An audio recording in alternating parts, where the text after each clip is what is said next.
साथियों नमस्कार। दोस्तों, मेरा नाम है आरसी गोचर और हम पढ़ रहे हैं इलेक्ट्रिशियन थ्योरी।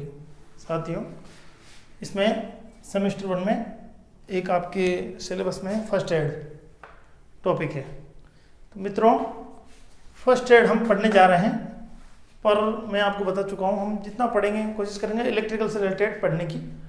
फर्स्ट एड के बारे में भी हम पढ़ेंगे, इस टॉपिक में पूरा फर्स्ट एड क्लियर करेंगे। उससे पहले हम चाहते हैं कि प्राथमिक उपचार जो है, फर्स्ट एड को प्राथमिक उपचार बोलते हैं। प्राथमिक उपचार किसका पढ़ें? इलेक्ट्रिकल शॉक लगने का। अब साथियों, मैंने लिखा है शॉक, इसको हिंदी में झटका बोलते हैं। जो हमें करंट से झटका लगता है उसको इंग्लिश में बोलते हैं इलेक्ट्रिकल शॉक, और हम हिंदी में बोलते हैं विद्युत झटका। तो विद्युत झटका लगने के प्राथमिक उपचार क्या क्या हैं? साथियों, एक बात हमेशा ध्यान से सुनो कि कोई भी टॉपिक कमज़ोर नहीं है। आप ऐसा ना सोचें कि फर्स्ट एड है तो ये इस पर कम ध्यान दें। साथियों, इन टॉपिकों पर ज़्यादा ध्यान दीजिए आप। फर्स्ट एड हुआ, मैग्नेट हुआ, सुरक्षा सावधानियाँ हुई, इन टॉपिकों को विशेष ध्यान दो। इनमें सबका सार छुपा हुआ है, आगे इनसे रिलेटेड चीज़ें आगे आएगी। आप इनमें समझने की कोशिश करो, मैं आपको बताऊँगा। तो हम पढ़ते हैं साथियों फर्स्ट एड, उसमें विद्युत झटका लगने के प्राथमिक उपचार। तो प्राथमिक उपचार पढ़ने से पहले हमें यह पता होना चाहिए कि विद्युत झटका क्या होता है। साथियों, आप सब जानते हो लाइफ में आपके कभी ना कभी करंट लगा होगा और आपने अनुभव भी किया होगा कि करंट कैसे लगता है, कैसा फील होता है। परंतु यहाँ वही टॉपिक आया है कि उसे कहते क्या है, विद्युत झटका क्या होता है या उसके प्रभाव क्या है। सबसे पहले तो हमें ये पढ़ना चाहिए। करंट तो आप समझ गए, क्योंकि आपके करंट सबके लगा होगा लाइफ में कभी ना कभी, तो आपको पता है करंट वो होता है जिसे आपने महसूस किया है। पर उसके इफेक्ट क्या होता है, क्या प्रभाव होता है, तो अब आगे हम पढ़ते हैं इस बारे में। तो हम इसको बोल सकते हैं शॉक को इलेक्ट्रिक करंट। क्या बोल सकते हैं? इलेक्ट्रिक शॉक बोलते हैं। अब साथियों, शॉक के बारे में हम पढ़ेंगे। देखो इसके क्या इफेक्ट हैं, विद्युत झटके के क्या प्रभाव है। साथियों, एक बात ध्यान रखिए कि विद्युत जो हमको करंट फ्लो होता है हमारे शरीर में, उससे हमें झटका लगता है। तो ये झटका किसके ऊपर डिपेंड करता है? सबसे पहले तो ये निर्भर करता है कि कितना करंट हमारे शरीर में फ्लो हो रहा है और कितनी मात्रा में फ्लो हो रहा है, कितने समय तक फ्लो हो रहा है। इस चीज के ऊपर विद्युत झटका निर्भर करता है कि संपर्क समय, कितने समय तक हम लाइव कंडक्टर के संपर्क में रहे, तथा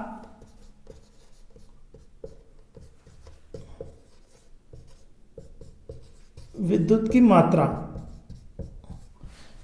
कितनी मात्रा में हमारे शरीर में से करंट फ्लो हुआ और कितने समय तक फ्लो हुआ। इस बात पर यह निर्भर करता है कि हमें जो करंट हमें लगेगा उसके क्या प्रभाव होगा। अगर मान लो कम समय के लिए कम मात्रा में करंट फ्लो होता है तो हमें नॉर्मल झटका लगेगा और हमारा शरीर सिर्फ झंझनाहट महसूस करेगा। अधिक मात्रा में लगेगा तो हमारी जो आते हैं वो सिकुड़ जाती है, और अधिक मात्रा में लगेगा हमारा शरीर जल जाएगा, उससे अधिक मात्रा में लगेगा हम मृत्यु हमारी निश्चित है। ऐसा है। तो विद्युत का झटका है वो किस पर निर्भर करता है? संपर्क समय पर। कितने संपर्क समय का मतलब है कितने समय तक करंट फ्लो हो रहा है, और विद्युत की मात्रा पर डिपेंड करता है कितनी मात्रा में करंट फ्लो हो रहा है, इसके ऊपर निर्भर करता है। इसके अलावा साथियों, इस पर भी निर्भर करता है कि करंट एसी है या डीसी है, इस पर भी निर्भर करता है। साथियों, बहुत ही अच्छी बात बताता हूँ। अब आपके मन में एक क्वेश्चन आ रहा होगा कि एसी और डीसी, नए अभ्यर्थी ध्यान दें कि एसी अल्टरनेटिंग करंट होता है, डीसी डायरेक्ट करंट होता है। इसका टॉपिक आएगा आगे, अच्छी तरह समझेंगे। जनरल में आपको नॉर्मल बात बताता हूँ। आप ये बताओ मुझे कि एसी में अधिक झटका लगेगा या डीसी में अधिक झटका लगेगा? कौन सी विद्युत धारा अगर हमारे शरीर में से गुजरती है तो उसमें अधिक झटका लगता है? एसी में अधिक लगता है कि डीसी में अधिक लगता है? हमें करंट किस में अधिक महसूस होगा? ज़्यादातर बच्चों का जवाब होता है कि सर डीसी में होता है। फिर हमने पूछा डीसी में क्यों होता है, तो उन्हों का एक जवाब था कि सर डीसी का जो फ्लो है वो ऐसा होता है, डीसी का निशान आगे पता चलेगा आपको, और जो एसी का जो इस तरह होता है। तो इसमें क्या होता है, एक बार अधिकतम पे गई और फिर वापस जीरो पे आ गई, फिर मैक्सिमम गई और फिर जीरो पे आ गई। तो ये क्या होता है, बच्चे इस तरह का जवाब देते हैं कि इसमें एक बार हमें जीरो पे आने का चांस मिलता है, झटका मिलता है तो हम बच सकते हैं, इस तरह का बात बोला जाता है। जनरली हम इस बात पे अभी बात नहीं करेंगे, इस टॉपिक पे आगे बात करेंगे जब इसका टॉपिक आएगा। मैं आपको एक बात बता देता हूँ कि हमेशा एसी में हमको अधिक झटका महसूस होगा। ध्यान दें, जो बच्चे एग्जाम की तैयारी कर रहे हैं वो भी इस चीज़ पे ध्यान दें। एसी डीसी की तुलना में एसी में अधिक झटका हमें महसूस होगा। क्यों महसूस होगा, कितना महसूस होगा, डीपली हम जब एसी सर्किट थ्योरी पढ़ेंगे एसी, उसमें हम अच्छी तरह इसमें बात करेंगे। अभी मैं आपको सिर्फ इतना सा बता देता हूँ कि अगर सेम वोल्टेज है, हमारे घर में वोल्टेज आता है 230, अगर 230 वोल्टेज हमारे घर में आ रहा है तो डीसी में तो हमको 230 ही वोल्टेज का ही झटका लगेगा, परंतु एसी में हमें 325 वोल्टेज का झटका लगेगा। कितना? 325 वोल्टेज का झटका लगेगा। अब आप कल्पना करो 95 वोल्टेज मोर देन 95 वोल्टेज अधिक झटका प्राप्त होगा किसमें? एसी में। डीसी की अपेक्षा एसी में 95 वोल्टेज अधिक झटका प्राप्त होगा। ध्यान से सुनिए, जो कॉम्पिटिटिव एग्जाम की तैयारी कर रहे हैं वो भी इस चीज़ पे ध्यान दें, बहुत अच्छी बात है। तो हम बात कर रहे थे कहाँ, इलेक्ट्रिक शॉक पे, और हम कहाँ गए। देखो कोई टॉपिक छोटा नहीं है, आप ऐसा ना सोचें कि फर्स्ट एड है तो इग्नोर करें। देखो आप ये छोटे छोटे टॉपिक ही बड़े टॉपिक बनते हैं, बेसिक यहीं से स्टार्ट होता है। आप इनको अच्छी तरह पढ़ें, एक बार आपको बड़े बड़े टॉपिक बहुत ईजी तरीके से समझ में आएंगे।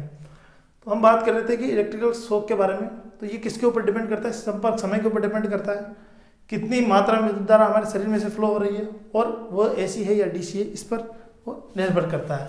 अब साथियों हम बात करते हैं कि जैसे ही हम किसी लाइव कंडक्टर को छूते हैं या फेज को टच करते हैं, जैसे ही हम फेज को छूते हैं उस स्थिति में क्या होता है कि जो करंट है वो हमारे शरीर में से फ्लो होता हुआ कहाँ चला जाता है? जमीन में चला जाता है। मैं आपको प्रैक्टिकल चीज बता रहा हूँ, समझने की कोशिश करो। विद्युत की एक प्रकृति होती है, विद्युत की प्रकृति होती है,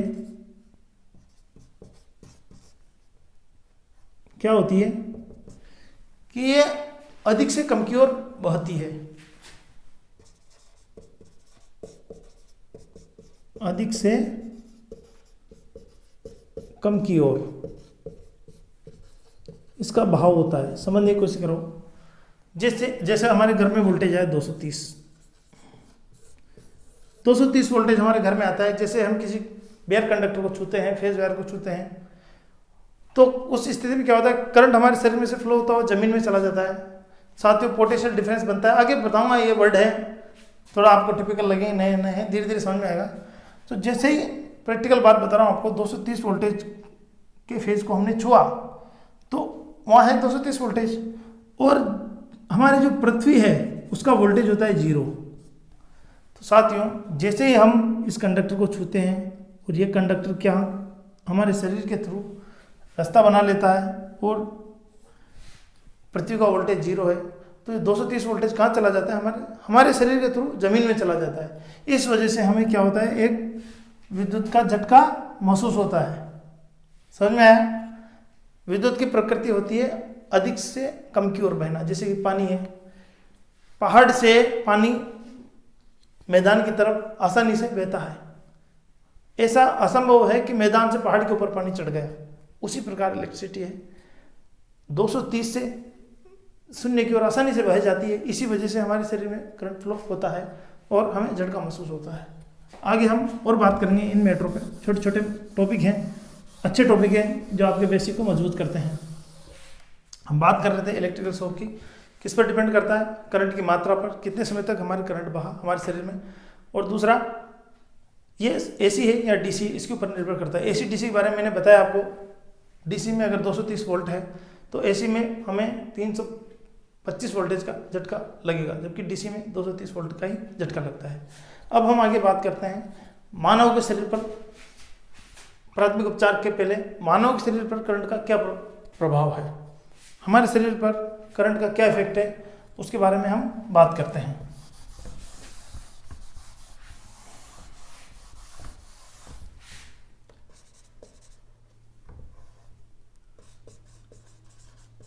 effect of human body. English में आप इतना टिपिकल ना लें, हिंदी में लिखें। अगर आपको हिंदी अच्छी लगती है तो मैं भी हिंदी में लिखूंगा, ऐसा नहीं है। थोड़ा थोड़ा इंग्लिश को इम्प्रूव करें, क्योंकि आप हिंदी नहीं समझ पाओगे। एग्जाम में हिंदी भी पढ़ना पड़ेगा, इंग्लिश भी पढ़ना पड़ेगा, तब आप क्वेश्चन को समझ पाओगे क्वेश्चन क्या कहने जा रहा है। आप अभी से इस तरह की तैयारी करोगे तो ही सक्सेस हो पाओगे। आप सोचो एक लैंग्वेज में बड़ी दिक्कत आई एग्जाम में, आपको क्वेश्चन आएगा पर आप फिर भी हल नहीं कर पाओगे, क्योंकि हिंदी बहुत टफ है, प्योर इंग्लिश भी टफ है, मैं ये मानता हूँ। अगर आपको लगता है, शुरू में मेरे को भी लगा था, पर धीरे धीरे धीरे टेक्निकल इंग्लिश इतना टफ नहीं है जितना हम सोचते हैं। आगे धीरे धीरे आपको समझ में आएगा। इफेक्ट मतलब प्रभाव मानव शरीर पर, मानव शरीर पर प्रभाव किसके, करंट के। ये मैं हिंदी में लिख देता हूँ। मानव शरीर पर करंट का क्या प्रभाव है साथियों। अब देखो हमारे शरीर में से करंट गुजरता है, तो इसमें एक बात इंपॉर्टेंट है कि मानव शरीर का जो प्रतिरोध है ये किन किन बातों पर निर्भर करता है। पहले तो हमें इस चीज़ का ध्यान रखना चाहिए। दूसरा, हमारे शरीर का जो टेम्परेचर है, हमारे शरीर का जो रेजिस्टेंस है, इसी पर लिखते हैं मानव शरीर का प्रतिरोध। आगे बताते हैं आपको किन बातों पर निर्भर करता है। ये क्या होता है, 1000 ओम से 1,00,000 ओम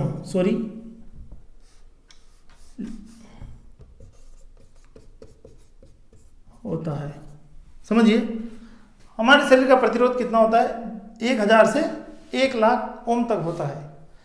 अब ये कब कब होता है, 1000 कब होता है और 1,00,000 कब होता है, तो ये बात आप ध्यान रखिए कि मानव शरीर का जो प्रतिरोध है वो 1000 तब होता है जब वो गीली अवस्था में होता है। अगर हमारा शरीर गीला है तो हमारा शरीर का प्रतिरोध कितना होगा, 1000 ओम होगा। अगर हमारे शरीर का प्रतिरोध आंशिक गीला है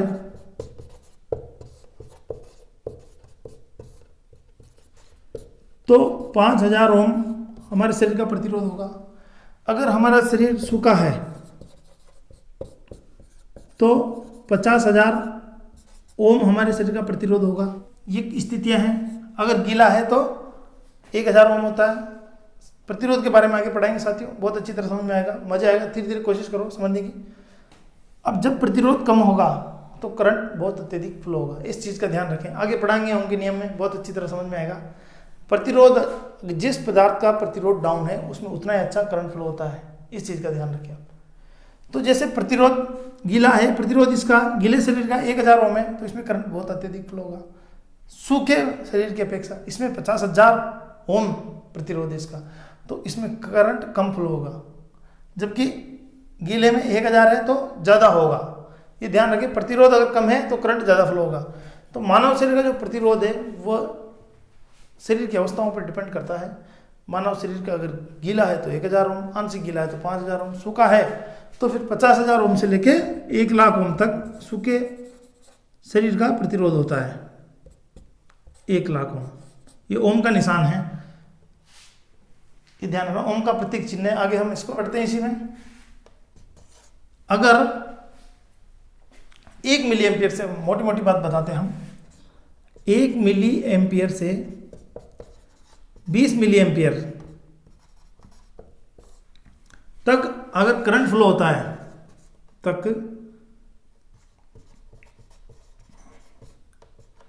करंट बहता है।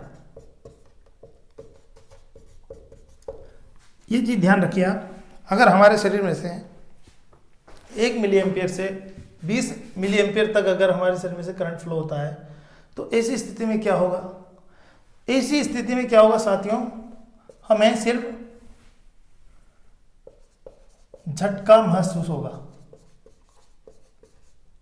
हमें क्या होगा, झटका महसूस होगा। 20 मिली एम्पियर का अगर करंट फ्लो हो रहा है तो हमें हल्की सी जलन भी महसूस होगी, झटका लगने के साथ जलन भी महसूस होगी। इसमें भी देखो, अगर हम 10 मिली एम्पियर से कम करंट फ्लो होगा तो हमें सिर्फ झटका लगेगा, हमें जलन महसूस नहीं होगी।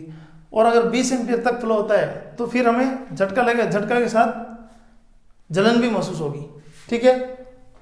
दूसरा है 20 मिली एम्पियर से 50 मिली एम्पियर तक अगर हमारे शरीर में से करंट फ्लो होता है, 20 मिली एम्पियर से 50 मिली एम्पियर तक। मिली एम्पियर का मतलब मैं आपको समझाऊंगा आगे बढ़ते हैं। मिली एम्पियर में 1 मिली एम्पियर में होता है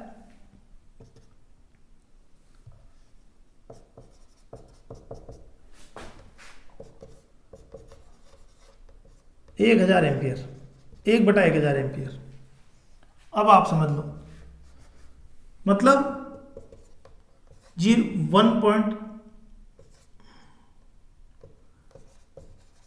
1 मिली एम्पियर बराबर होता है 0.001 एम्पियर। उसमें 1000 का भाग दे दो आप, तो 0.001 एम्पियर से 0.0020 मिली एम्पियर तक अगर आपके शरीर में करंट फ्लो होता है तो सिर्फ आपको झटका लगता है और आपको 20 मिली एम्पियर तक में करंट मतलब हल्का जलन महसूस होगा। 20 से 50 मिली एम्पियर अगर आपके शरीर में करंट फ्लो होता है तो ऐसी स्थिति में क्या होती है, आपकी जो नसें हैं वो क्या होती है, सिकुड़ने लग जाती है। नसें क्या होती है, सिकुड़ने लगती है, जिससे क्या होगा, नसें हमारे सिकुड़ेगी तो सांस लेने में दिक्कत हो जाती है, सांस लेने में कठिनाई।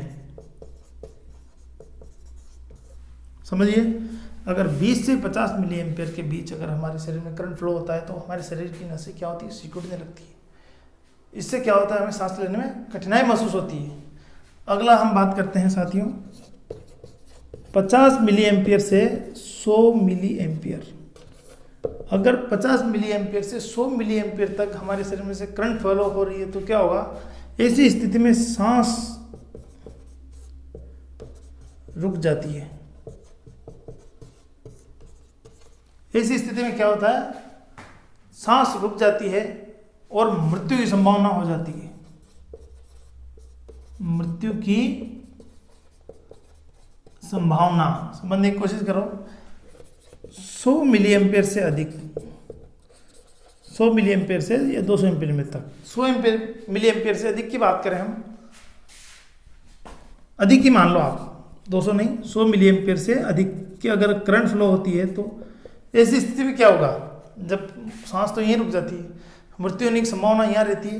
पर अगर 100 मिली एम्पियर से अधिक आपके शरीर में करंट फ्लो होता है तो आपका शरीर क्या होता है, जल जाता है।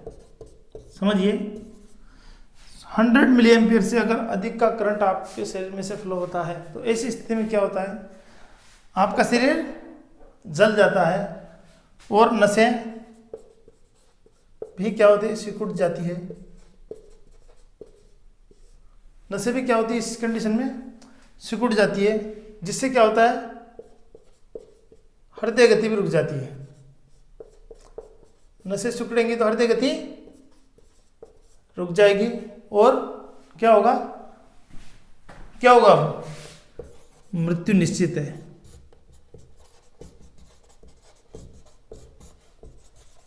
इस चीज का ध्यान रखिए। मेरा बताने का आपको उद्देश्य यही था कि साथियों 1 एम्पियर से भी कम करंट की हम बात कर रहे हैं, मिली एम्पियर की बात हो रही है। ऐसी स्थिति में हमारा शरीर जल जाता है। 100 मिली एम्पियर से अगर हमको करंट मिल रही है, शरीर में हमारे प्रवाहित हो रही है तो हमारा शरीर जल सकता है, हृदय गति रुक जाती है, मृत्यु निश्चित है इस कंडीशन में। इसलिए सेफ्टी का विशेष ध्यान रखिए। फर्स्ट एड टॉपिक है तो इसको इतना आसानी से नहीं लेना। देखिए आपके सामने एक एम्पियर से लेके 1 मिली एम्पियर से लेके 1 एम्पियर की तो बात ही नहीं कर रहे हैं, हम मिली में बात कर रहे हैं। 1 मिली एम्पियर बराबर हो रहा है 0.001 एम्पियर की हम बात कर रहे हैं। इसमें हमारे शरीर को झटका लग जाता है। 1 एम्पियर तो बहुत बड़ा मान हो गया इसके इस हिसाब से, तो जो हमने आपको बताया। अब हम बात करते हैं, अब झटका आपके समझ में आ गया, इलेक्ट्रिक करंट आपके समझ में है, कितना एम्पियर गुजर रहा है, कितने एम्पियर गुजरने से क्या होता है। तो अब हम बात करते हैं इसके प्राथमिक उपचार की।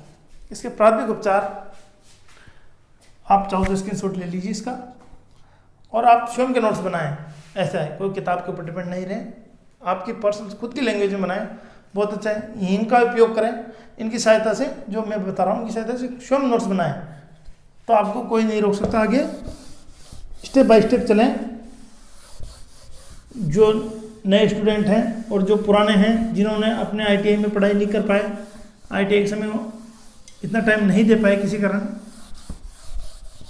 वो इन टॉपिक्स को इतना इजी नहीं ले। बहुत अच्छा टॉपिक है। अब साथियों हम बात करते हैं प्राथमिक उपचार। अब देखो, अब झटका लगने के प्राथमिक उपचार क्या होगा। जिस झटका कब लगेगा मैंने आपको बताया, जैसे ही कोई व्यक्ति फेज वायर को छूता है तो हमारे शरीर में से क्या होता है, करंट फ्लो होने लग जाता है। और जब ये करंट फ्लो होता है, इसका मैं आपको बताया चुका कितनी कितनी मात्रा में फ्लो होता है तो क्या क्या होता है।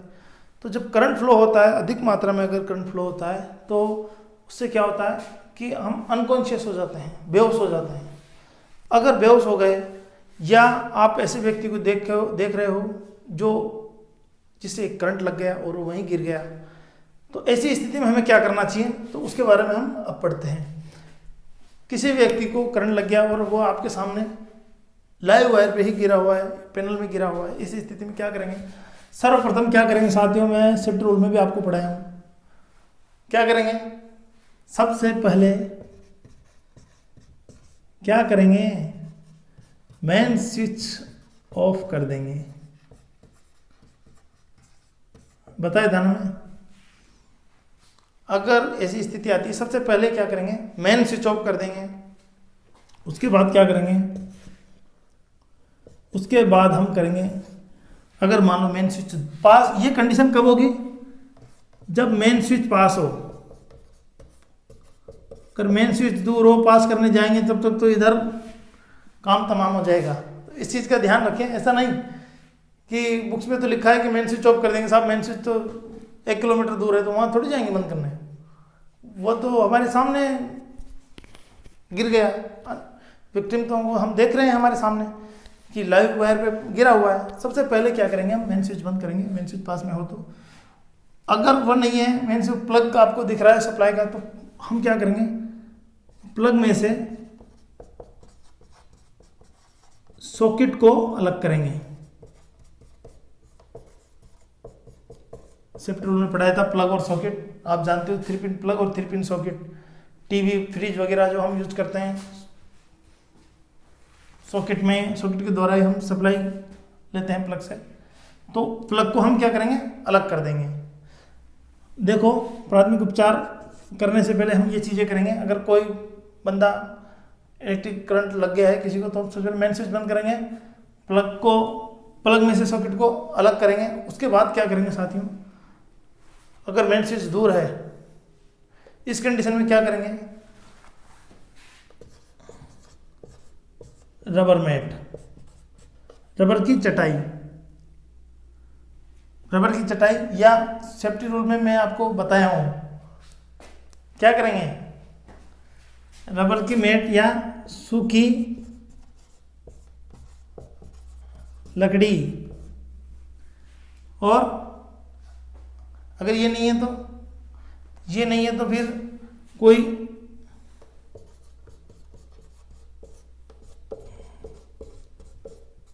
कागज का जो मोटा गत्ता है वो, इनकी सहायता से क्या करेंगे, अपने आप को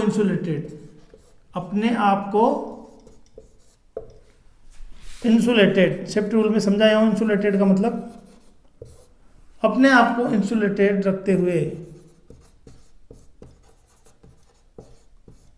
हुए व्यक्ति को क्या करेंगे, व्यक्ति को सप्लाई से अलग करेंगे। देखिए, इनकी सहायता से हम क्या करेंगे, जो भी व्यक्ति है, जो विक्टिम है, जिसको करंट लगा हुआ है, उसको सप्लाई से अलग करेंगे। तो लकड़ी की सहायता से हम अलग करेंगे, या मेट, हम वहाँ मेट पे बैठ के उसके क्या है, उसको छुएंगे नहीं। उसको अगर उस लाइव कंडक्टर पे है, मेन स्विच दूर है, तो हम क्या करेंगे, उसको छुएंगे नहीं। कॉलर या कोई उसने ढीला कपड़ा पहन रखा है तो उस कपड़े को पकड़ के उसे खींच कर उसको लाइव कंडक्टर से हम क्या करेंगे, सप्लाई से उसको अलग करेंगे साथियों। जब हमने अलग कर दिया तो फिर क्या करेंगे, अब देखो, जब बंदा बेहोश हुआ है तो स्वाभाविक है बहुत अत्यधिक मात्रा में करंट फ्लो हुआ है उसके शरीर में से। ऐसी स्थिति में क्या हो सकता है, उसके कपड़ों में हो सकता है आग लग रही हो, चिंगारी लग रही हो, या इस तरह हम देखेंगे पहले कि स्थिति क्या है। तो उस स्थिति में हम क्या करेंगे, चिंगारी को, अगर चिंगारी लग रही है, चिंगारी किसमें लगेगी, कपड़ों में। आप सोचो कि चिंगारी पैनल में लग रही हो, इस चीज का ध्यान रखिए कि चिंगारी को बुझाएंगे। अगर विक्टिम के कपड़ों में चिंगारी लग गई है, चिंगारी है, आग लग रही है, तो अगर चिंगारियाँ निकल रही है कपड़ों में से, तो सबसे पहले हम क्या करेंगे, उसकी चिंगारियों को बुझाएंगे। उसके बाद हम क्या करेंगे साथियों, चेक करेंगे। क्या चेक करेंगे, चेक करेंगे कि श्वास ले रहा है या नहीं। उसके बाद जब हमने उसको अलग कर दिया तो हम एक चीज़ चेक करेंगे कि सबसे पहले वो श्वास ले रहा है कि नहीं। श्वास कैसे चेक करेंगे, श्वास ले रहा है, ये हमारी 2 उंगली है, उल्टे हाथ की उंगली नाक के यहाँ लगाएंगे। पीछे की त्वचा होती है वो थोड़ी सेंसिटिव होती है, वो गरम गरम उसको यहाँ लगेगा। तो ये उंगलियों को कहाँ लगाएंगे, नाक के यहाँ रखेंगे। अगर वो सांस ले रहा है तो गरम गरम हवा अंदर से आएगी, हमें महसूस होगा कि ये सांस ले रहा है। अगर नहीं ले रहा है तो क्या करेंगे, ले रहा है तो क्या करेंगे साथियों, सबसे पहले तो हम कुछ नहीं कर सकते, हम किसको इन्फॉर्म करेंगे, डॉक्टर को बुलाएंगे। किसको बुलाएंगे, या तो अगर वो जाने कंडीशन है तो उसको लेके जाएंगे, पर इन्फॉर्म कर देंगे हम। इमरजेंसी कॉन्टैक्ट नंबर जो हमें दिए हुए हैं, जैसे राजस्थान में है 108 108 या पुलिस को के लिए 100, इन 2 नंबरों पर हम सूचना देंगे। और उसके अलावा साथियों हम क्या करेंगे, जो नाड़ी बोलते हैं वो चेक करेंगे। चेक कहाँ कहाँ कर सकते हैं, देखो एक तो यहाँ पर होता है हमारे शरीर में, गर्दन के यहाँ पर, दूसरी होती है हमारे हाथ में यहाँ पर। आप स्वयं चेक करें, दोनों उंगलियों को थोड़ा प्रेशराइज से 10 सेकंड दबा के रखें, थोड़ा तेज दबाएं और शांति से वहीं दिमाग जाने दें जहाँ पे आपने प्रेस किया है। जैसे हमारा हृदय धड़कता है, धड़क धड़क धड़क, ऐसी आपको यहाँ आवाज आएगी। ये बता रहा है कि आपकी नाड़ी चल रही है, आप जीवित हैं। तो जब हमें ये पता चल गया कि ये जीवित है, ये सांस ले रहा है, तब हम क्या स्टार्ट करेंगे, इसका प्राथमिक उपचार स्टार्ट करेंगे। नोट डाउन कर लो या स्क्रीनशॉट ले लो आप। अब साथ ही इसका प्राथमिक उपचार क्या स्टार्ट करेंगे। अब हम पढ़ते हैं प्राथमिक उपचार के बारे में। मुख्य प्राथमिक उपचार क्या है, तो प्राथमिक उपचार में हम देखो आगे पढ़ेंगे, प्राथमिक उपचार के बारे में थोड़ा डिटेल से पढ़ेंगे इसी में।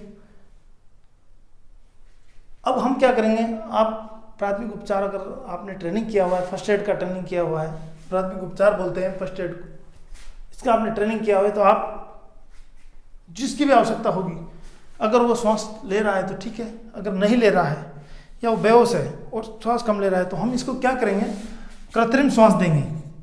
कौन सा श्वास देंगे, कृत्रिम श्वास। तो कृत्रिम श्वास की जो विधियां ये आप स्वयं पढ़िए, नाक से नाक द्वारा, मुंह द्वारा, जो मेथड है इनको आप स्वयं पढ़िए। मेरे हिसाब से तो आपको पढ़ना चाहिए। और हम बात करते हैं प्राथमिक उपचार के बारे में, ठीक है, ओके।